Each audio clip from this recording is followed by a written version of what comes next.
최근 국내 온라인 커뮤니티에 스리랑카에서 제작한 영상이 화제가 되고 있습니다.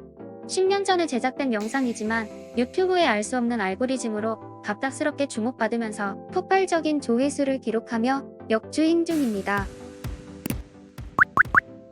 해당 영상은 스리랑카의 예비 해외 파견 근로자들이 한국에서 일하고 싶어 혹독한 훈련을 받는 영상입니다. 훈련 시스템이 군대처럼 체계적이고 강도 또한 상당히 높아 보여서 한국인들 사이에서 화제가 되었는데요. 영상을 들여다보면 스리랑카 청년들이 한국에서 일하기 위해 어떤 훈련들을 하는지 엿볼 수가 있습니다. 먼저 한국교육훈련원이라는 훈련소에 들어가는 것부터 엄청나게 어렵다고 합니다. 기본적으로 한국어 시험 테스트에 합격해야 하고 테스트 난이도는 초등학교 4에서 5학년 수준이 되어야 한다고 하는데요. 이것으로 끝나는 게 아니라 한국 정부가 취업 허가를 보장하는 부지표를 발급해줘야 입소가 가능하다고 합니다. 이렇게 선별 과정을 거쳐 훈련원에 들어가면 3주간 합숙 훈련을 하는데 주된 훈련은 체력 훈련이라고 합니다. 체력 훈련이 주된 이유로 교육원은 한국 공장의 노동 강도를 감안해 강인한 체력을 키워야 한다라며 하루 4시간씩 강도 높은 군대식 훈련을 실시한다고 했습니다.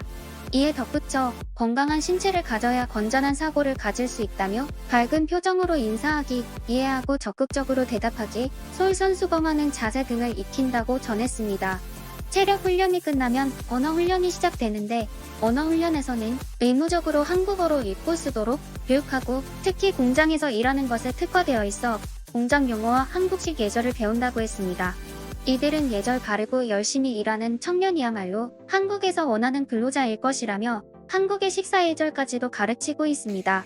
해당 영상의 내레이션을 담당한 스리랑카 해외고용청장은 합숙 훈련의 목적을 국가를 사랑하고 한국 문화에 적응하는 세계적 수준의 생산성을 가진 청년을 육성하는 것이라 전했습니다.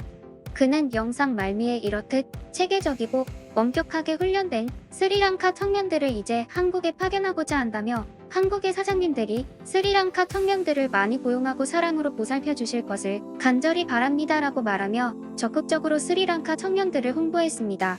이 영상은 10년이나 지난 오래된 영상이어서 스리랑카 해외고용청 공식 홈페이지에서 찾아볼 수 없지만 훈련 과정들이 아직도 진행되고 있다는 사실을 홈페이지에서 쉽게 확인할 수 있었는데요. 영상만 내린 이유는 다른 동남아 국가들이 훈련을 따라해 우수한 인재를 배출할까봐 극비로 하기 위해서 내렸을까요?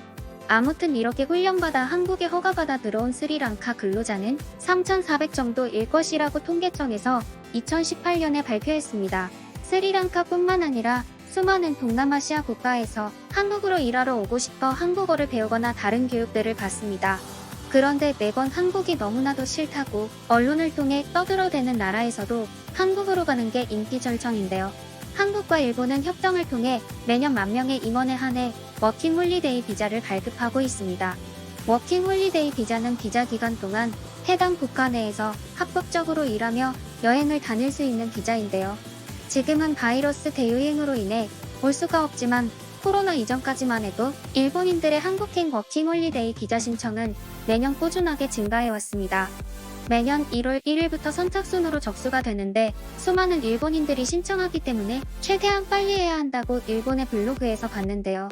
스리랑카나 다른 동남아 국가에서 한국에 오려는 이유와는 다르겠지만 한국이 그렇게 싫다고 하면서 매년 한국어를 배우는 사람들은 늘어가고 한국에서 살아보고 싶어서 워킹홀리데이까지 오는 상황이 참 아이러니하지 않나요? 한국의 워킹홀리데이를 오고 싶어 하거나 다녀왔던 일본인들이 만든 페이스북 한국 워킹홀리데이 페이지에서 일본인들은 한국에서 일해본 경험이나 한국 생활 팁 같은 것들을 공유했습니다. 그러면 일본인들이 올린 한국에서의 워킹홀리데이 경험을 한번 살펴볼까요? 부모님의 반대에 막무가내로 한국에 2018년에 왔어. 아무런 준비 없이 왔더니 말이 통하지 않아서 너무 힘들었어. 한국에는 일본어를 할 수 있는 사람이 극히 드물어. 일본에서는 한국어가 가능한 사람들을 꽤 본 것 같은데 말이야. 아무튼 나는 한국어 미숙으로 일도 구하지 못하고 다시 돌아가야 할 것 같아. 한국에 오기 전부터 한국어 수업을 들었습니다. 읽거나 말하는 정도는 대부분 가능하고 쓰는 것만 약간 어려워요. 혹시 한국에 워킹홀리데이 오게 된다면 읽고 말하는 것 정도는 꼭 배워야 합니다. 한국에 도착하고 2달 만에 일을 구했어요. 카페 아르바이트였는데 그곳에서 3개월간 일했습니다. 카페의 사장님과 동료들은 항상 친절했어요. 제가 한국어가 부족해도 항상 이해해 주었고 저에게 많은 관심을 가져줬어요. 그 덕분에 자신감이 생겨 두 번째 아르바이트도 쉽게 구했던 것 같습니다. 한국 사람들은 거의 대부분이 친절합니다. 일본의 뉴스에서는 한국인들을 거짓말쟁이에 폭력적이라고 말하지만 그것은 사실이 아닙니다. 한국인 친구 사귀는 법. 한국인들은 스킨십을 좋아합니다. 당황하지 마세요. 한국 사람들은 동성끼리도 팔짱을 끼거나 손을 잡아요. 한국 사람들과 친구가 되면 당신의 가족보다 더 당신을 케어해줍니다. 한국어에 자신이 없다면 일본식 술집에서 일하는 것을 추천합니다. 일본식 술집에서 8개월간 일했는데 한국어가 서툴렀지만 일하는 데에 불편함이 없었습니다. 식당에서 일하면 먹을 것도 해결할 수 있어서 좋습니다. 또 신기한 건 일본 요리인데 일본에서 먹었던 것보다 맛있습니다. 특히 라면과 카레. 놀라워. 숙소는 어떻게 구하나요? 한국에도 부동산 회사가 있습니다. 일본과는 약간 다르게 보증금은 월세의 배수가 아닙니다. 제가 살았던 집은 보증금이 50만 엔 정도였습니다. 초기에 들어가는 비용은 일본보다 많지만 한국에는 레이킹이 없기 때문에 거의 다 돌려받을 수 있습니다. 또한 중개 수수료도 저렴하기 때문에 숙소에 대한 걱정은 하지 않으셔도 괜찮습니다. 8개월간 아르바이트를 끝내고 이제 한국 여행을 다니고 있습니다.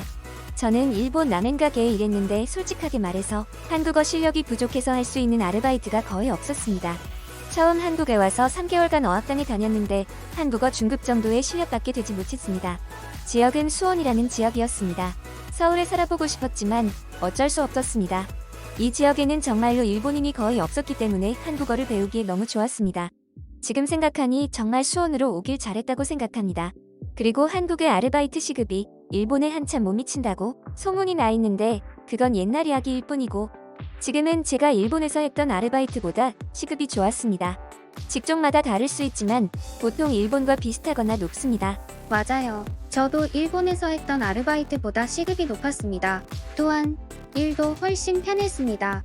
저는 계산원으로 일했는데 대부분의 손님들이 카드로 결제하니 계산 실수할 일이 거의 없었습니다. 한국의 일의 시스템은 일본과 상당히 달라서 처음에는 적응하지 못했습니다. 한국은 일본처럼 정해진 일을 하는 것보다 능동적이고 자율적인 분위기였습니다. 맞습니다. 제가 느꼈던 일본과 한국의 일의 방식이 다른 점은 서비스가 무료라는 것입니다. 라멘에 파나 버섯이 부족하면 한국인들은 무료로 추가 제공합니다. 그리고 반찬과 김치도 무료이고요. 확실히 한국의 식당들이 제공되는 것이 많습니다. 한국 사람들은 감정 표현에 서툴러요. 고맙습니다나 미안합니다를 말할 때 항상 쑥스러워해서 귀여웠습니다. 처음에는 한국 사람들은 불친절하다고 생각했는데 한국에서 몇 달간 지내다 보니 불친절한 것이 아니라 부끄럼쟁이들이었습니다. 아르바이트를 하면서 안 좋은 일도 겪긴 했지만 너무나도 좋은 사람들을 많이 만났기 때문에 여러분들에게도 한국에서 아르바이트를 꼭 해보라고 추천드리고 싶어요. 많은 일본인들이 한국에서 워킹 홀리데이를 하고 좋은 추억들을 가지고 가는데요. 진짜 거짓말 하나 없이 야후재팬에서 보는 댓글들과는 다르게 한국에 대한 칭찬밖에 없었는데요. 동남아에서는 한국에 오기 위해 훈련까지 하고 일본인들은 한국에서 일을 보고 칭찬 일색이고 제가 한 건 아무것도 없지만 괜히 뿌듯한 기분이 듭니다.